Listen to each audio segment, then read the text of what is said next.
You have moved from McLaren to Mercedes. Is that not a bit like moving from Manchester United to West Ham? Ya, video ini semakin lucu mengingat kondisi MU dan Mercedes sekarang ya kan?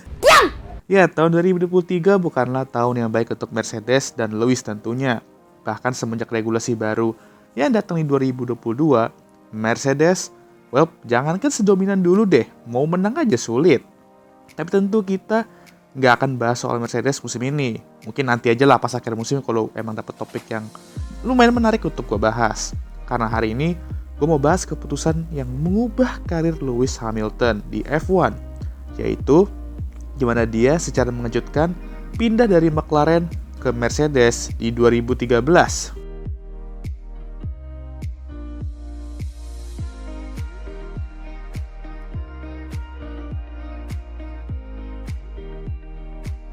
Di 2012, McLaren bisa dibilang membangun sebuah mobil yang kencang.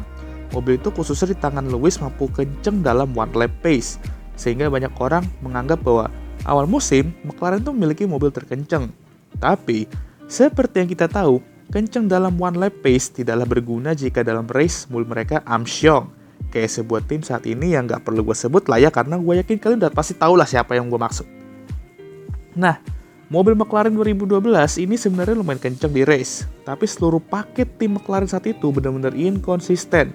Beberapa kali dalam pit stop, mereka benar-benar ambiar banget dan slow stop dan kayak kapal pecah lah pokoknya pit stop mereka. Plus, mobil mereka juga terkejar oleh tim lain seiring berjalannya musim. Nah, kalau kalian belum punya gambaran seperti apa kacaunya operasional tim McLaren saat itu, ya kalian gak usah jauh-jauh, kalian lihat aja Ferrari di 2022 kemarin dengan tingkah laku mereka di pit stop. Kurang lebih McLaren kayak gitu dulu. Gak susah lah ya bayangin ya. Lu jangan saya deh. Ya gue gampar lu mulut lu. Lalu aneh juga bahwa mobil McLaren ini benar-benar no pace banget ketika berada dalam kondisi hujan. Nah, mengingat mereka memiliki pembalap sekelas Lewis dan Jenson Button, yang cukup terkenal dengan skill mereka dalam wet race. Kan kompak juga ya kan, aneh banget sini. Nah, di sini Lewis sudah mulai mencoba alternatif untuk masa depan karirnya.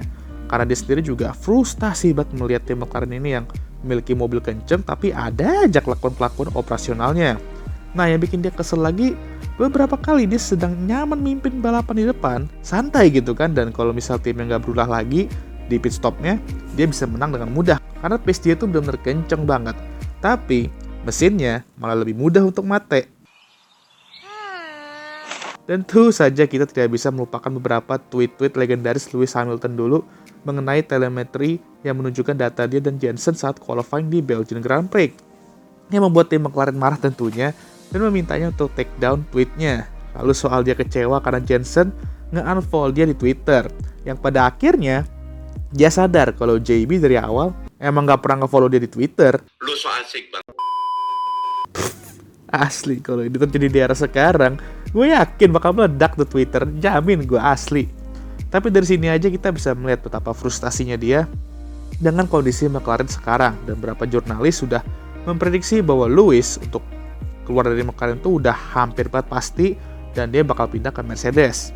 Yang berarti Michael Schumacher harus mundur dari tim Mercedes dan pada akhirnya dia pun memutuskan untuk pensiun kedua kalinya dari F1. Disinilah orang mempertanyakan nih, mengapa Lewis memutuskan untuk pindah dari tim yang saat itu, walaupun ngelawak lulus sih dengan inkonsistensinya, tapi masih kenceng dan bisa bersaing untuk kemenangan ke tim yang baru menang sekali semenjak mereka comeback ke F1 sebagai tim sendiri. Jawabannya simple, dia ingin tantangan, dan dengan rayuan almarhum Niki Lauda juga dia merasa bahwa tim ini memiliki potensial dan bisa dia bangun untuk bersaing di atas. Apalagi mengingat pembalap sebesar Michael Schumacher telah membantu tim ini untuk bersaing di atas dan ada regulasi baru juga mendatang di 2014 nanti. Lewis tentunya ingin buktikan ke semua orang bahwa dia bisa membawa tim ini bersaing di depan dan memastikan bahwa dia bisa membangun sebuah tim yang nantinya akan ditakutkan oleh tim lain. 2013 bisa dibilang awal yang baik, namun masalahnya masih sama meskipun udah beda tim ya. Kenceng dalam one lap pace, tapi di race ya nggak bisa menang atau sulit untuk menang.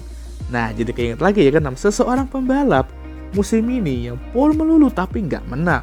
Bentar, itu berarti Charles bisa lah ya kayak Lewis nanti di masa depan menjadi juara dunia 7 kali, mengingat dia pole tapi yang menang orangnya yang berbeda ya kan. Cih, gue belum sebut namanya aja udah main nyerocos aja kali dengan cocok-cocok logi ya kan. 2013 yang mampu meraih 1 kali kemenangan dan beberapa pole seperti yang gue bilang tadi, tapi datangnya 2014 dan dari sini sisanya ialah sejarah. 6 kali gelar juara dunia, 81 kali kemenangan, dan 78 kali pole position Lewis raih bersama Mercedes sejauh ini.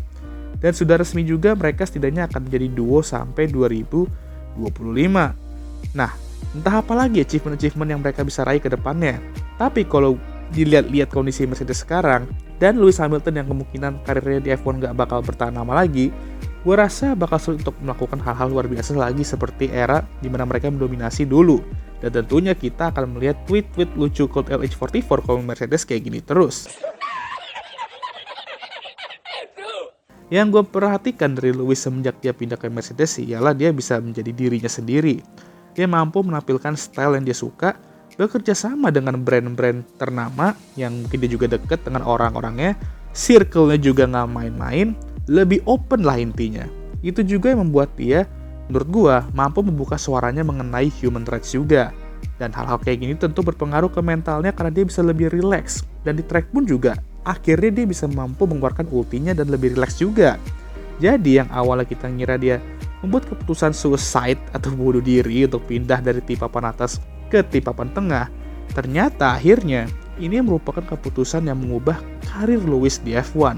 Ya iyalah, dari yang tadi dia frustasi dengan McLaren, cuma meraih 1 kali gelar juara dunia, menjadi sukses banget di Mercedes dan menjadi salah satu GOAT F1 lah ya, tuh ya GOAT F1 bahkan, ya terserah kalian lah ya, gue gak bakal memperdebatkan hal itu. Dan ya gak banyak pembalap yang beruntung soal perpindahan-perpindahan seperti ini dalam karir mereka. Dan karena itulah yang buat driver move ini cukup terkenal karena berhasil kan, dan bisa dibilang salah satu atau bahkan driver move terbaik dalam sejarah F1. Lewis dan Mercedes buktikan semua keraguan-keraguan yang ada salah, dan sekarang mereka harus membuktikan itu lagi dengan membangun mobil yang kencang untuk 2024, atau malah bisanya tahun depan ceritanya sama, dan Lewis gak sabar ingin meninggalkan mobil W15. What an idiot. Oke lah, sekian video kali ini. Walaupun masih ada 2 tahun lagi, tapi gue penasaran, apa momen favorit kalian tentang Lewis dan Mercedes sejauh ini? Tulis saja komentar kalian di kolom komentar, dan jangan lupa like, subscribe, dan share video ini, dan jangan lupa juga untuk nyalakan lonceng notifikasi agar kalian semua tahu ketika gue ngupload video baru. Dan ya jangan lupa juga untuk follow Instagram gue, dan seperti biasa video ini akan ditutup oleh That's it. Ta-da!